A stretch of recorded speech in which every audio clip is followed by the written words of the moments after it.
I was going to take this off, but I decided against it. I'm getting swarmed. Well, the first 6 trees, Grimes Golden, are in.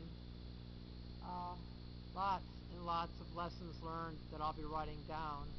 One is, if you're going to trellis, you want to run a string or something between the posts to help line them up a little bit. Otherwise, you're going to have to train them to the wire and it won't be so easy. So some of them, they're not really lined up well.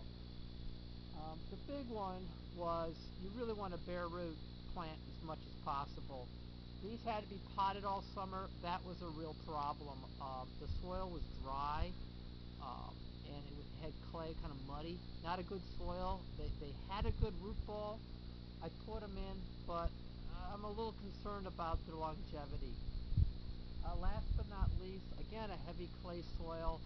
I'm going to proceed with this planting as planned, but in future years, I'm going to use the backhoe to make bigger holes.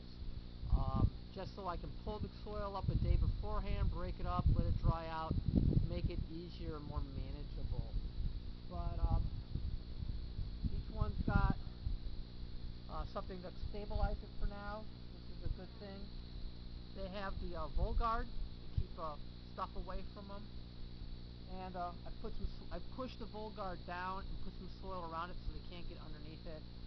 Trellis wires will be going in before I call this block done, and they will be trained or tied to the trellis so winter wind and things like that will not be buffeting them so much. Also, I will be lifting the guard long enough to put some white paint on the lower trunk sections to help mitigate the risk of winter cracking. The drum has pelletized lime in it. Rather than lime the whole field, something from UMass on planting trees, I've just sprinkled around the tree. I've loosened about a foot of soil beneath the tree and I mix lime in with that.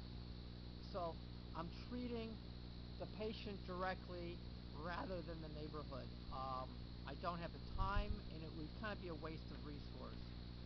These rows here, after trees are done, this will get rototilled and a winter cover will be put in to help mitigate erosion. Later on you're going to see also I'm going to put weed barrier, 4x4 cuts of weed barrier around each tree to keep the weeds away and so we don't have competition for nutrition. Okay, first 4, it's begun. It's very cool, and thanks to all of you who watched this. Alright, later, bye-bye.